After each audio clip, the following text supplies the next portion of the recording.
everybody. Alright, it's 5:15 p.m. California. Taking this load into Victorville. Right now we're just went.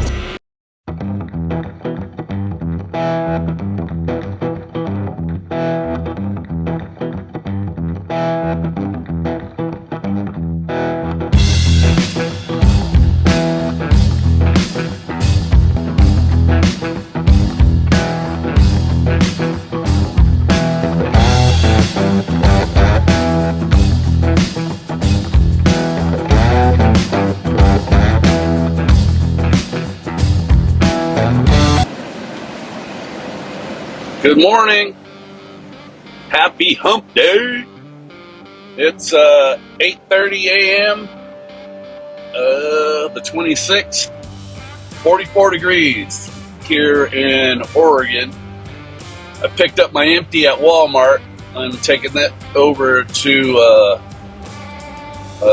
Washington, dropping that off, and then I bobtail out from there, go back to Walmart, pick up another empty, and then I pick up a load that goes into Lincoln, Nebraska. So, turn left on yeah. 730. We just got a whole bunch of trailer moving going on today. But they shut me down yesterday, or I shut myself down because the winds were freaking ridiculous. But let me turn this around. You can see today it's beautiful. So, no complaints today. Whoop, whoop. Alright, so we're on the downhill into the weekend. Hope everybody's getting ready to have some fun. Hope your week's going good. Thank you for coming on the ride with Bo and I. We love having you here. But alright, that's what I got for now. So, I was gonna say, did you guys hear about the all the bugs they found on the desk, the Resolute desk in the Oval Office? They were spying on Donald Trump. And now I'm hearing they're because they got Kash Patel in the FBI and Dan Bongino. I hear their freaking whistleblowers are telling them that there's agents in there erasing the files. The Diddy files and all that, they're in there deleting stuff. Isn't that wicked? I'm telling you, man, we got some bad actors in our government. But hopefully they can stop them, and so we can find out who's on that list. And the Epstein list too, I want to know. I know President Bill Clinton, I know he was on the Lolita Express over to that island. I know he was documented going on that plane like 23 times, something crazy. But yeah, if they're in there deleting files and bugging the White House, that's some shenanigans going on. Turn right on. But yeah, I just was just hearing all that stuff going on right now. I was curious if you guys heard it. And wouldn't that be like an act of treason? If your own people are going in there destroying government property? Seems a little illegal to me. So, will anything ever happen to these freaking rogue FBI agents? 1 3/4 miles. Take exit 131 on the right toward Washington 14 West. So we always hear about the deep state. Now we're all getting to see what the deep state's all about. Continue on I. Corruption above corruption.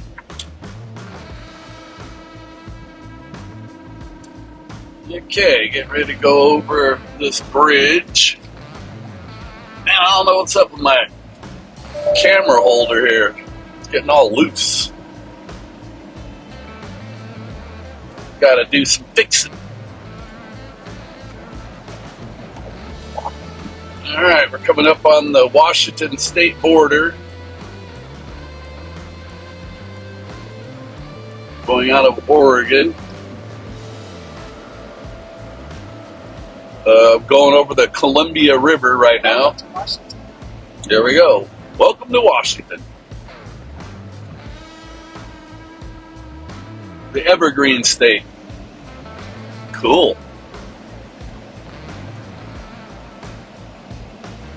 All right, Rig Nation. That's what I got for right now. I will be seeing you here shortly. So, in the meantime, check this out. Critics were proven wrong once again. On the heels of President Trump's Oval Office meeting with Apple CEO Tim Cook last week, Apple just announced its largest ever commitment to American jobs and industry, with plans to spend and invest more than $500 billion in America over the next 4 years. Over the course of the current Trump administration, Apple plans to hire around 20,000 new workers, creating high-paying jobs right here in America. And the investment isn't limited to one specific region of our country. Apple teams and facilities will expand all over our country in Arizona, California, Iowa, Nevada, North Carolina, Michigan, Oregon, Texas, and Washington. With President Trump in charge, America is open for business. Apple CEO Tim Cook said it best in the company's announcement: "We are bullish on the future of American innovation." On top of this incredible Apple announcement, President Trump already announced more than $1 trillion in pledged investments into the United States. And on another important note that the American people entrusted President Trump to fulfill, this administration's efforts to seal the border continue to prove extraordinarily successful. In President Trump's first month back in office alone, illegal border crossings hit lows not seen in decades, down 94% over the past year, while interior arrests are up 134%. And this past Saturday, this is a significant statistic that I wanted to share with all of you, there were only 220 illegal border crossings on Saturday. This is a 15-year low. Think about that in comparison to the amount of illegal border crossings we saw under the previous administration. Fox recently reported that a San Diego migrant shelter is closing its doors after saying they have not received new asylum-seeking families or individuals since January 20th. We all know what happened on January 20th, don't we? And yesterday, New York City Mayor Eric Adams announced that the massive Roosevelt Hotel migrant shelter in Manhattan will shut down in the next few months. We're also seeing a reverse migration effect. There are now verified reports from the Associated Press of migrants abandoning their journey to the United States and heading back home. This is the first time the Border Patrol has received these reports since 2020, during President Trump's first term. The returning migrants claimed in interviews that the new heavy security posture adopted by the Trump administration was a significant reason for their decision to return to the countries of their origin. Overall, the American people continue to overwhelmingly give President Trump very positive remarks.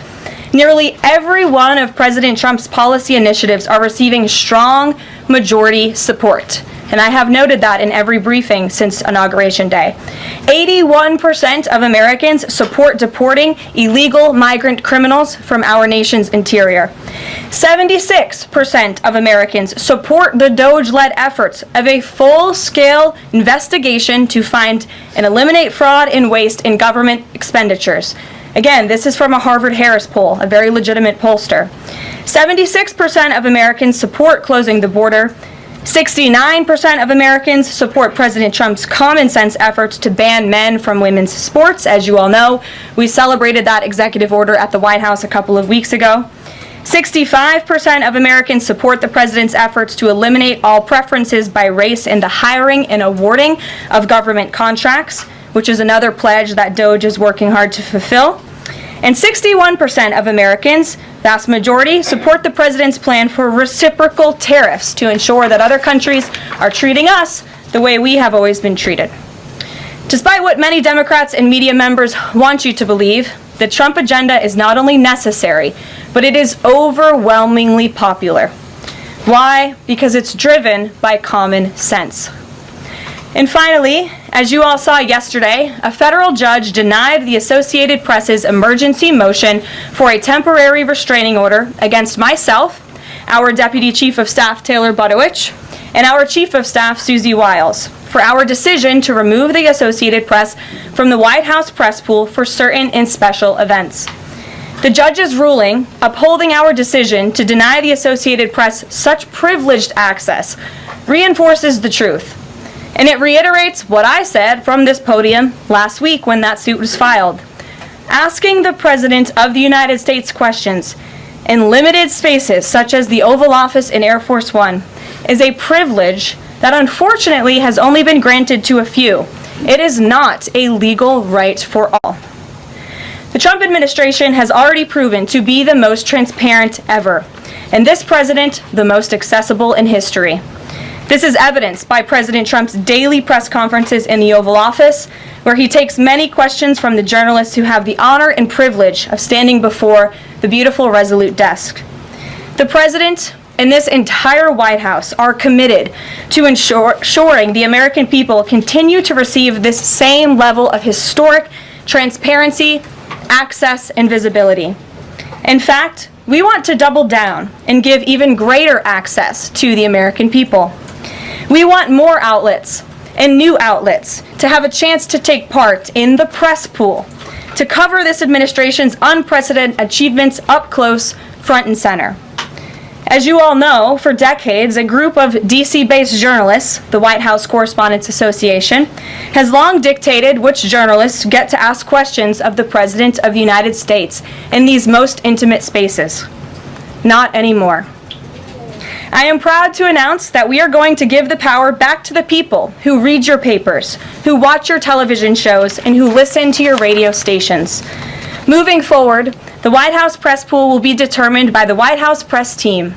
Legacy outlets who have participated in the press pool for decades will still be allowed to join, fear not, but we will also be offering the privilege to well-deserving outlets who have never been allowed to share in this awesome responsibility.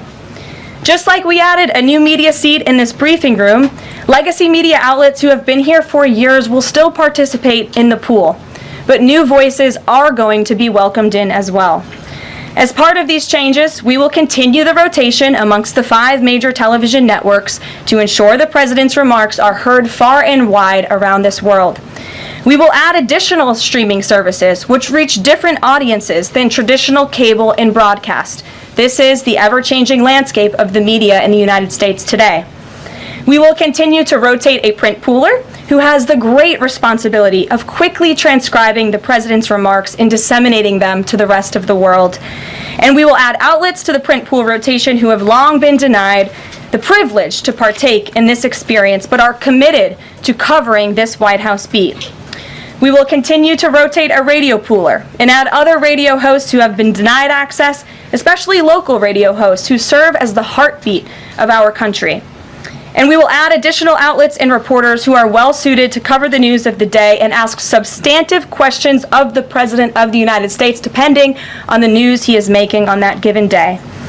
This administration is shaking up Washington in more ways than one. That's what we were elected to do. As I have said since the first day behind this podium, it's beyond time that the White House press operation reflects the media habits of the American people in 2025, not 1925. A select group of DC-based journalists should no longer have a monopoly over the privilege of press access at the White House. All journalists, outlets, and voices deserve a seat at this highly coveted table. So by deciding which outlets make up the limited press pool on a day-to-day basis, the White House will be restoring power back to the American people who President Trump was elected to serve. So in that note, in our new media seat today, we have Shelby Talcott, who is a White House reporter for Semaphore. In 2022, Semaphore launched as a global digital news platform with the aim of bringing meaningful innovations to the news industry. Today, they have nearly 1 million newsletter subscribers spanning 11 separate editions.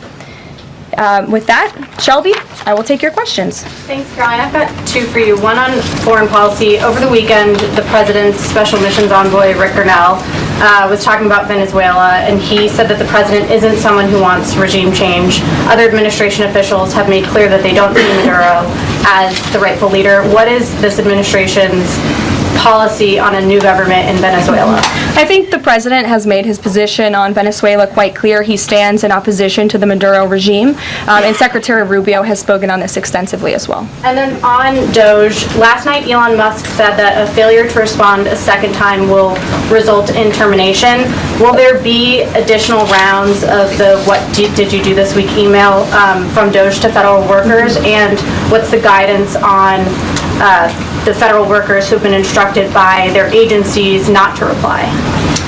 So a couple of things on this. First of all, let's just take a step back and talk about this idea. The president sent out a truth last weekend to Elon Musk saying he loves everything Elon is doing and he wants him to be even more aggressive because Doge thus far has proven incredibly successful in making our government more efficient. And so Elon and Doge came up with this idea. Elon has implemented this at his private companies. It has proven successful. And it's a very simple idea when you think about it. All the Office of Personnel Management is asking, all this administration is asking, President Trump is asking, is for federal workers who live off of the American taxpayers' dime to send 5 bullet points of what they have done in the previous week. That is all we are asking for. And so the Office of Personnel and Management sent out additional guidance last night. Those responses should be directed to agency leadership, and the president defers to his cabinet secretaries, who he's obviously entrusted to pursue the guidance relative to their specific workforce. And for some of the agencies that you've seen who have said, please don't send these emails, it's in their best interest for that specific agency, and the president supports that. And let me be very clear, the president and Elon, his entire cabinet, are working as one unified team. And they are implementing these very common sense solutions. You're welcome. Jackie. Thank you. One follow-up question. So about the deadline, Alina Habba said that you have until tonight. Elon Musk said a failure to respond a second time would result in termination. So is that a real deadline? Should federal workers be looking to that guidance, or should they be looking to the agency heads? Like, what is the actual deadline? So again, the agency heads will determine the best practices for their employees at their specific agencies. Again, this was an idea that Elon come up with. Doge worked with OPM to actually implement the idea, and the secretaries are responsible for their specific workforce. And this is true of the hirings and the firings that have taken place.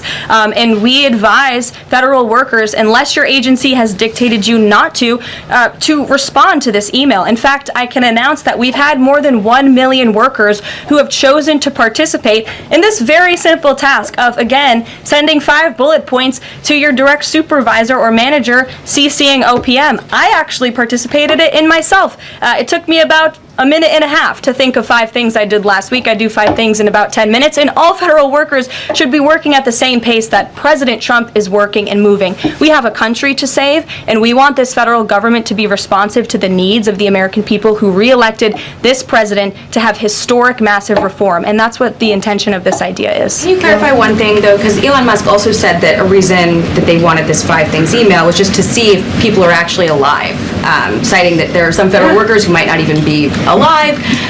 So meantime, NBC is reporting that these responses are going to go into an AI generator to evaluate whether these jobs are necessary. So is it just to see if people are actually working, or is it an effort to maybe cut some of those jobs? I have not seen that NBC News report, and I haven't heard that from Doge or from Elon himself. Again, this is to ensure that federal workers are not ripping off American taxpayers, that they are showing up to the office, and that they are doing their jobs. That's what the American people expect, and it's a very simple task to complete. I did it myself, and I was more than happy to do it because I'm very grateful that I am serving the American people on the American taxpayers' dime. Do you think Doge should hire a spokesperson just so that Elon Musk doesn't put out tweets that then confuse federal workers? Are my press briefings not good enough for you, Jackie? John.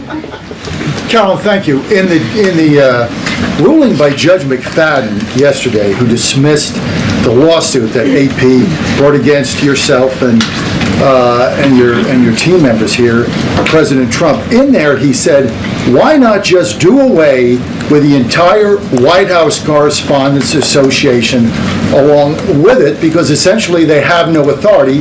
They just usurped it. What is your reaction to that? Well, first of all, John, it's great to see you, and you are one of those individuals who has you're on a streaming platform that hundreds of thousands of people tune into every day, so it's great to see you in the briefing room. I did address that, actually, in my opening remarks by announcing that the White House press team in this administration will determine who gets to enjoy the very privileged and limited access in spaces such as Air Force One in the Oval Office. There are, as you know, look at the room, hundreds of journalists who show up to this building every single day and are not granted that luxury of flying on Air Force One and asking the President of the United States questions. And so we want to ensure, again, everyone has a seat at that highly coveted table. But alas, the legacy media outlets who have been doing this for quite some time and have invested resources into covering the White House, their spots will remain, just like they have in this briefing room as well. Sure. Steve. Could you give us an update on the negotiations around the Ukraine minerals deal, and when is President Zelensky going to come visit? So the President talked at length about this yesterday, the critical minerals deal with President Macron, and in the more than hour-long press conference he gave all of you in the Oval Office himself. There hasn't been significant updates since the President's remarks last night, but I will just reiterate his position. It's critical that this deal is signed. He expects President Zelensky to sign a deal. This is to recoup American tax dollars that have been funding Ukraine's national defense, and it's also great for the Ukrainian people who have been put through hell because of this war, and it will create a lasting economic partnership as Ukraine will need to rebuild their country because of this brutal war. And just to follow, is Steve Witkoff delayed his trip to the Middle East so he can concentrate on this minerals deal? I don't want to comment on Mr. Witkoff's travel plans or read anything out just for obvious reasons, but he, remains very much working. That man is working around the clock to secure this deal with Russia and Ukraine alongside Secretary Rubio and Secretary Bessent, General Keith Kellogg. He's also working very hard to secure a peace deal in the Middle East as well. So God bless him, and he's working alongside the President every single day. Sure. Thanks, Caroline. The President's executive order creating DOGE called for the naming of a DOGE administrator. Who is the DOGE administrator? So the President tasked Elon Musk to oversee the DOGE effort. There are career officials and there are political appointees who are helping run DOGE on a day-to-day basis. There are also individuals who have onboarded as political appointees at every agency across the board to work alongside President Trump's cabinet to find and identify waste, fraud, and abuse, and they are working on that effort every day. So is Elon Reagan. Musk the administrator? Reagan. Thanks, Caroline. I have two for you today, one on the border wall and one on the DHS investigation. Sure. First on the border wall. Border wall construction has restarted in Texas and California under contracts awarded under Trump's first term. Is the president looking to secure new contracts, and how is he defining success in terms of border wall construction this administration?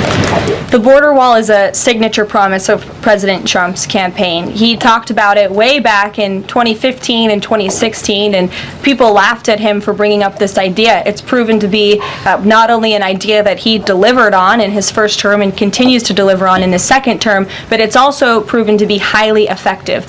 In fact, we know where there were parts of President Trump's border wall built and standing under the previous administration, illegal border crossings dropped 87% where there was a border wall. So the wall is an incredible deterrent factor for illegal migrant caravans. The president is committed to the continuation of the construction of the wall. And the previous administration actually sold off the resources that the Trump administration secured to build the wall. And that's an egregious misuse of the American taxpayers' money. They just let those resources rot on the southern border. They actually sold them for pennies on the dollar. So this administration, DHS and ICE and Customs and Border Patrol and Tom Homan and all of the great people who are working on this effort are committed to continuing the construction of President Trump's border wall. DHS investigation into people who might be leaking within the administration.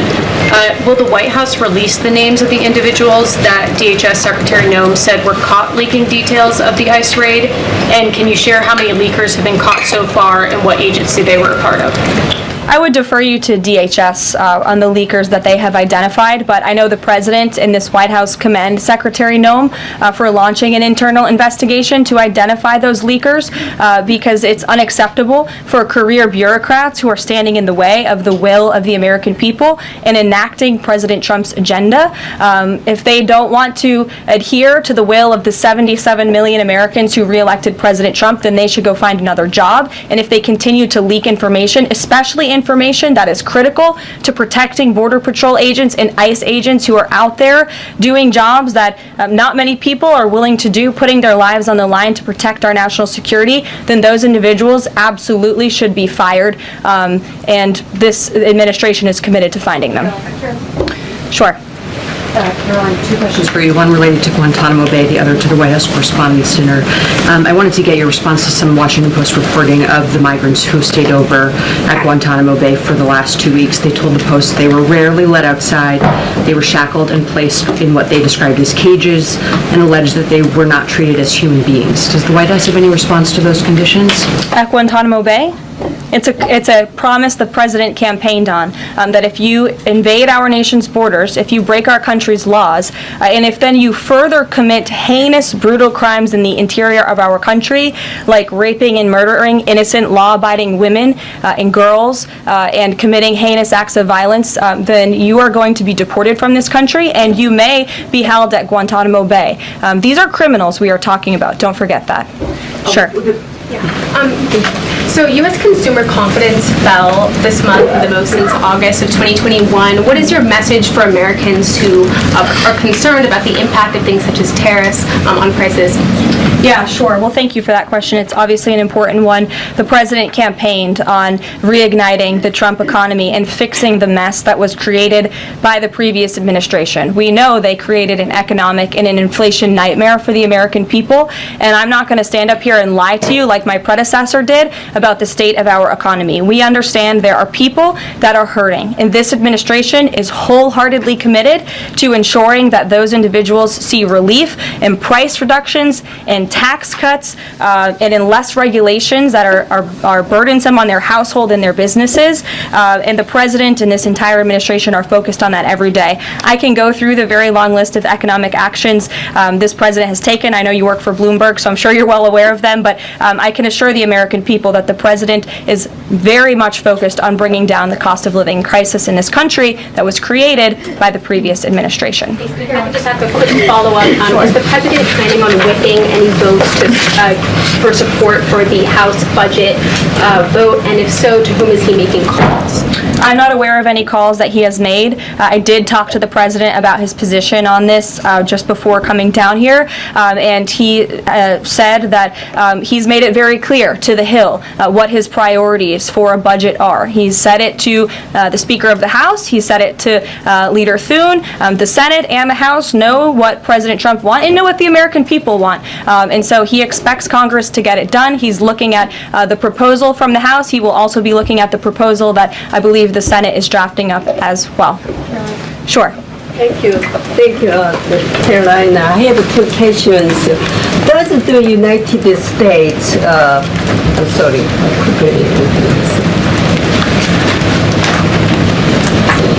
Well, why don't you identify your question and I'll come back to you. Sure, go ahead. Thank you. So, what guarantee that Israel will withdraw from Lebanon soil after 2 weeks, as the ceasefire terms indicates? I'm not sure about the guarantee that you're referring to. I can tell you that this administration remains very much engaged. We know the deadline for the Phase 1 ceasefire is imminent, so Steve Woodcock, whom I mentioned earlier, and the President's administration and his team and the President himself remain very much engaged. We want to see the ceasefire continue, and the President has made it very clear he wants to see all of the hostages who have been held in captivity in Gaza returned home. Jeff. Carolyn, I was wondering if, is Elon Musk going to attend the president's first cabinet meeting tomorrow? He is, as a matter of fact. I spoke to the president about that before coming down here as well. And Elon, considering he is working alongside the president and our cabinet secretaries, this entire administration will be in attendance tomorrow just to talk about DOJ's efforts and how all of the cabinet secretaries are identifying waste, fraud, and abuse at their respective agencies. We look forward to the meeting tomorrow, and I think you'll be hearing from the president and his cabinet where they're on campus tomorrow. I hope you guys are excited. So some of those cabinet members were caught off guard by the email from Nobody Saturday. was caught off guard. A few departments said they were caught off guard. The FBI was, the DOJ was. Did anonymous sources say that, or did the cabinet secretary say that? The cabinet secretaries and others have said that they were not aware that this was happening. So I'm wondering, will there be a give and take tomorrow at the cabinet meeting? Is Elon Musk or the president open to any type of dialogue about who is actually in charge of the chain of command of these workers? I would reject the premise of your question, Jeff. The cabinet secretaries have not said that. I know anonymous sources, probably career bureaucrats, have leaked that to many of you in this room. But as I said at the beginning of this press conference, everybody is working as one team, and the president respects the decisions of his cabinet secretaries to tell their staff, not to respond to that email because they did so out of interests of national security, and they don't want to obviously risk confidential information. It's pretty common sense. Dasha. Musk has obviously been doing a lot of work. He's been working every day, and a lot of the time weekends. He is designated as a special government employee, which means that he can only work 130 days per year. Is the White House expecting him to limit his work to 130 days, or are you going to work around those rules? Do you want to see him extend beyond the 130 So days? today is February 25th, so I think we've been here about 35 days, roughly. So ask me in another 100 days. Daniel. Caroline, thank you. You opened up with a major announcement from Apple, $500 billion, 20,000 jobs, doubling its advanced manufacturing fund. Yeah. What does that signal that such a global brand would make what it called its largest ever spend commitment just a month into President Trump's second term? What does that signal about his economic vision for the country?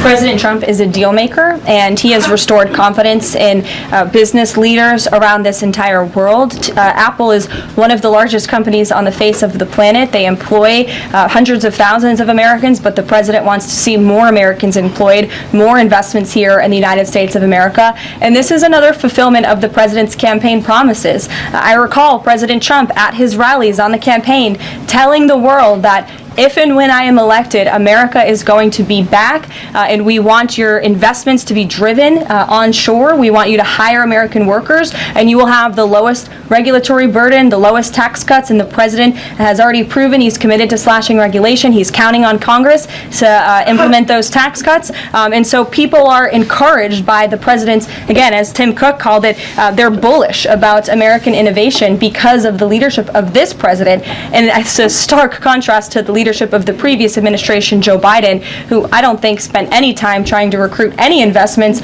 or jobs here at home. Mary.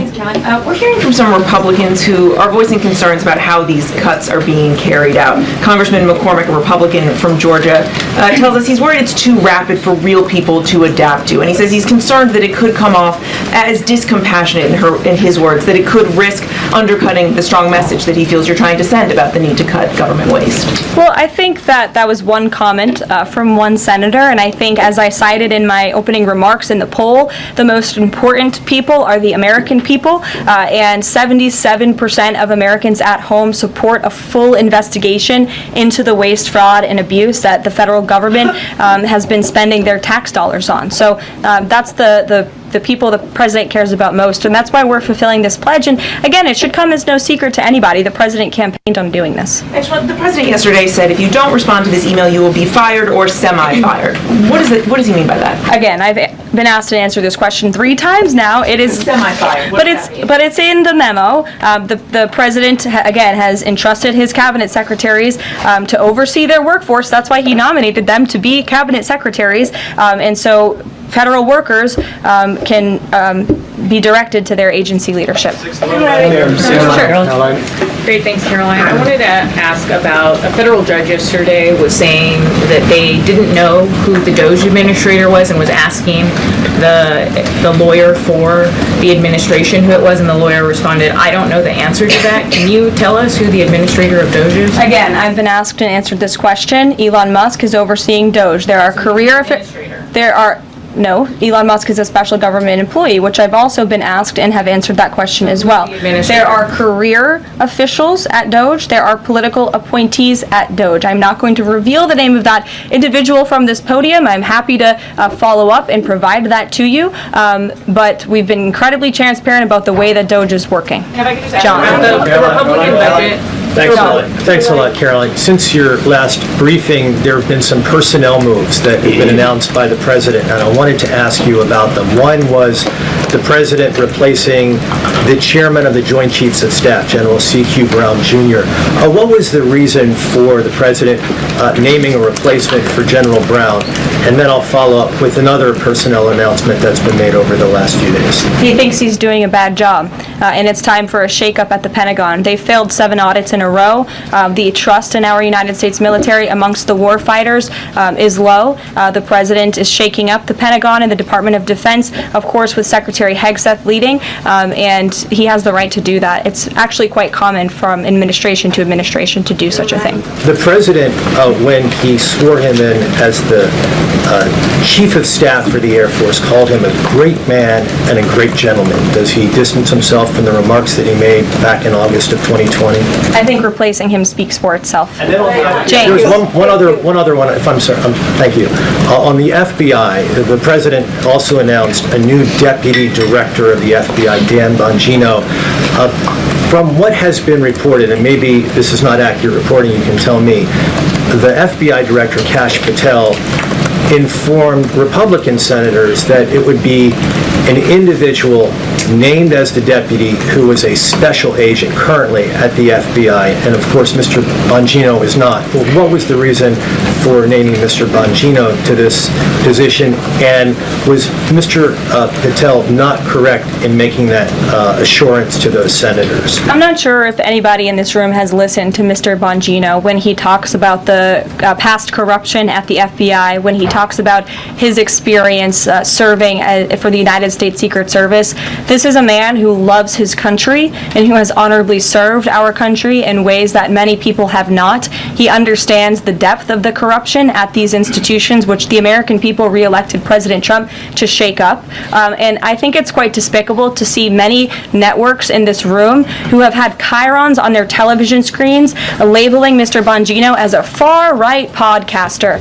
He is not. He is a former law enforcement agent. He is a former Secret Service agent who put his life on the line to protect this country, and that is why the President of the United States has entrusted him for this important role. He's also an outsider to this Washington swamp, and we often see that when outsiders are appointed to such coveted positions, a lot of people in this city get very, very nervous, and they should be, because Dan Bongino and Kash Patel and Attorney General Bondi are focused on rooting out the corruption at these agencies and ending the weaponization of government once and for all. I'd like to end with something.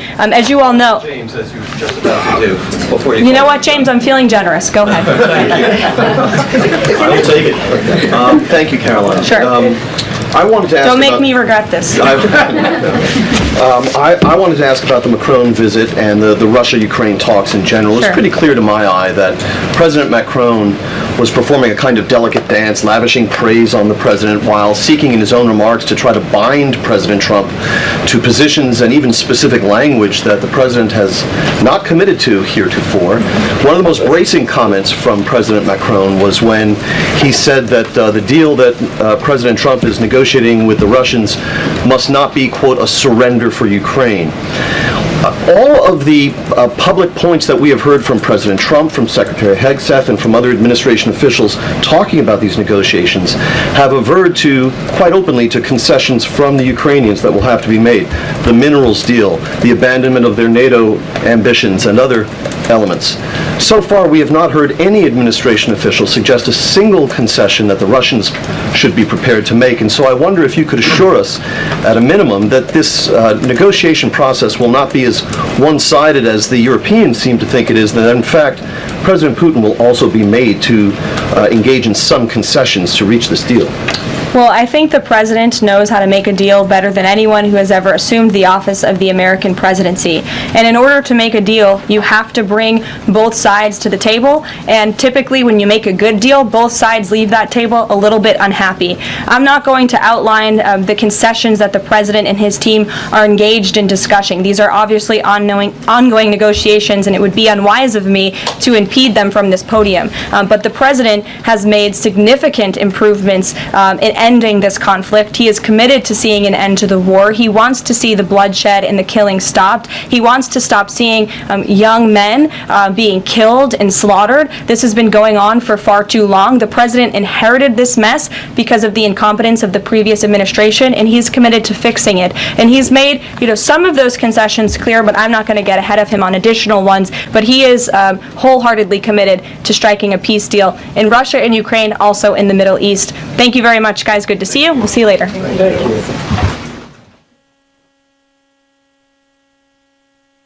All right. Well, we got out of Washington. I dropped off that empty and picked up my new load. Now we're on our way to Lincoln, Nebraska. And it's still Wednesday, 26th. It's 4:54 p.m. I want to say hello before it got dark. I still got 3 hours of driving to do. We got 345 miles under our belt, and it's 58 degrees. So, yipper dipper. All right, Rig Nation. Like I said, I just wanted to give you a little update before it got dark, because I don't have lighting worth the poo-poo when it gets dark, so you're not able to see me. So I'll show you a little bit of the road here in Oregon, and I'm on the 84 eastbound. Yeah, wide open spaces.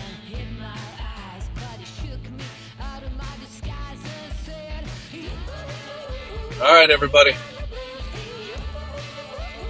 That's what I got for now. If something else comes up, I'll be back. If not, thank you for watching The Roadhouse with Bo and I. We appreciate you. Hit that subscribe button and the bell. That way I know I'll be able to see you here again. All right, guys. Thank you. Love y'all.